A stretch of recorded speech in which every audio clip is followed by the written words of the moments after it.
Black coffee, I'm in trouble. Black coffee, I see double. Man, I'm gonna get home. Black coffee, I'm so dizzy. Black coffee, please get busy. Now baby, you get home. At the turn of the century in the early 2000s, the U.S. government enacted the U.S. EPA Tier 2 locomotive emission standards, causing the two main locomotive builders to develop the first new engines produced in the 21st century. With the great horsepower race of the 1990s winding down, and GE introducing the insanely popular AC44 and Dash 9 models on the market, AMD had, well, quite the hardship ahead of them. Why won't you die?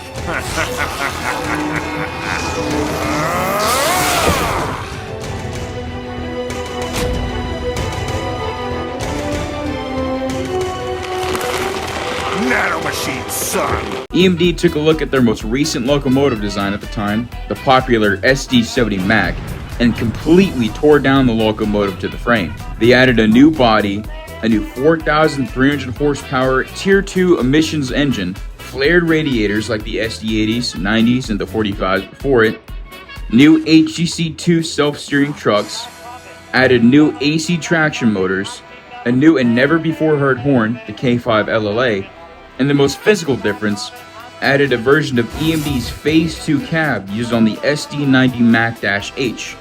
This new locomotive, dubbed the AMD SD70ACe, was rolled out of AMD's Ontario shops in late 2003, with the first ever prototype being numbered GM70. However, due to problems with AMD's parent company, General Motors, and layoffs at AMD's plant in London, Ontario, this prevented the new locomotive from being tested until the fall of 2003, leaving them several months behind the already stiff competition from GE, which completed the now infamous GEVO test beds that were deployed between 2002 and 2004. However, in the summer of 2003, luck came for AMD. The GEVO prototype suffered electrical issues that led to them being sidelined temporarily until spring of 2004. AMD saw a golden opportunity, and production of the SD70ACe began immediately in early 2004, with an order of 20 units delivered to CSX as a supplement for the SD70AH units the road recently received a month earlier. These units, officially called the SD70AH, were delivered to CSX in March of 2004, and were rostered as CSX T4831 to 4850. Upon delivery to CSX, these units were widely noted to have severe issues with the cab.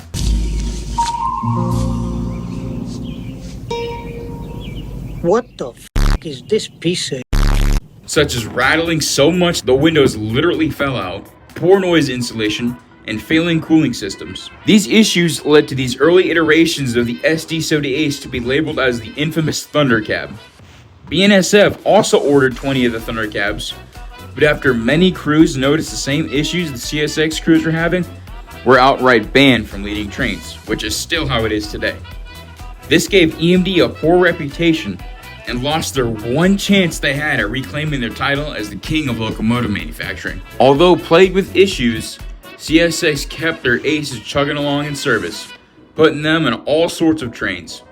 In 2012 to 2013, the SD70ACe P4 was being tested on CSX's system. Developed in response to GE's ES44C4, the difference between the Thunder Cab and the P4 is that the P4 featured a rubber gasket to separate the cab from the locomotive frame, and 4 powered axles instead of all 6 for better weight distribution. Here's a video of CSX Q541, a train that runs through my own hometown, with these demonstrators front center.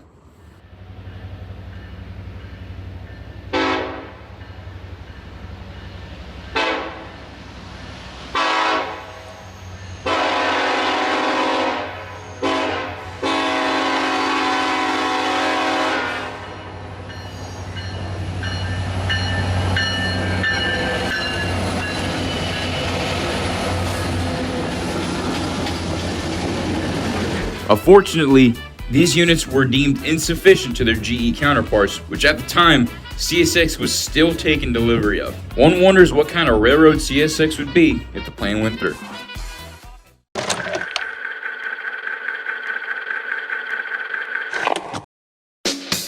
The 20 Thundercabs served CSX well, with small upgrades and modifications until 2017, When CEO Hunter Harrison took over, he implemented precision scheduled railroading, or PSR, and sought to cut down on locomotive usage. Most of the older locomotives CSX owned were sold off or put into storage, and as for the Aces, they were all sold off to Progress Rail.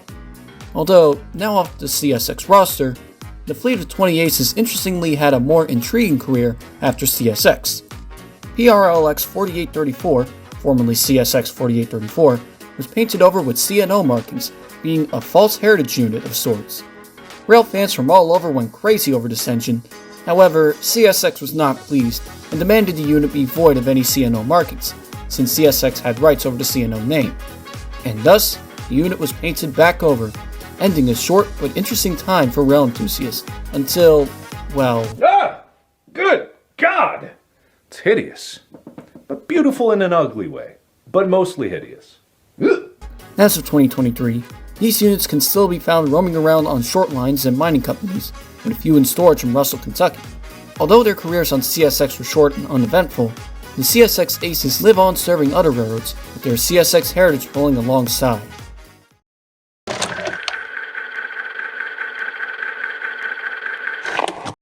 Came home last night at 3, the man was waiting there for me. But when I looked around the hall, I couldn't see him there at all. The CSX SD70ACes were powered by the iconic 4,300 horsepower turbocharged EMD 16-cylinder 16-710 G3 engine with a 2-stroke cycle and the ability to air start. Maximum RPM for the engine is 904 and the minimum is 318. Cooling of the Aces engine was handled by two 2-speed 52-inch cooling radiator fans. These units have a GM CA7A main alternator and 6 GM A3423 AC motors, with 3 mounted each on 2 HCCR-2 self-steering trucks.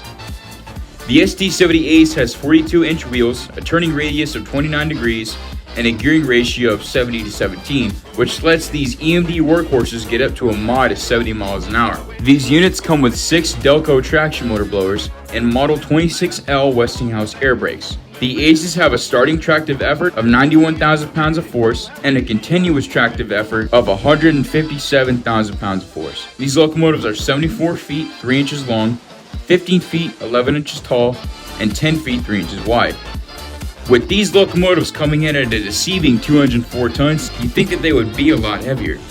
The Aces have a fuel capacity of 4,900 gallons, 420 gallons of lubricant, 270 gallons of coolant, and a sand tank capacity of 40 cubic feet. The CSX SD70ACes were equipped with the awesome Nathan Airchime first generation K5 LLA, with a few units getting the second gen and rarely a third generation K5 LLA. Here are some examples.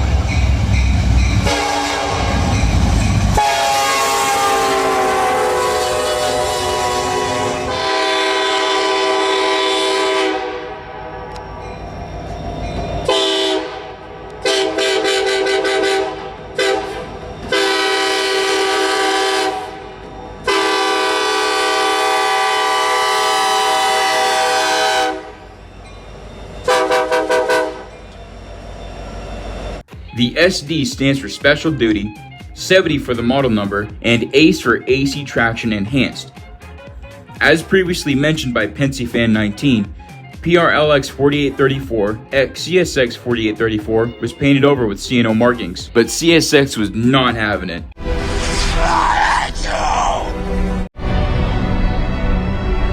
So the locomotive was reversed back to PRLX lettering. The CSX SD70ACes had a pretty normal career on CSX, but with the advent of PSR, these beloved engines were never given a second chance on CSX rails.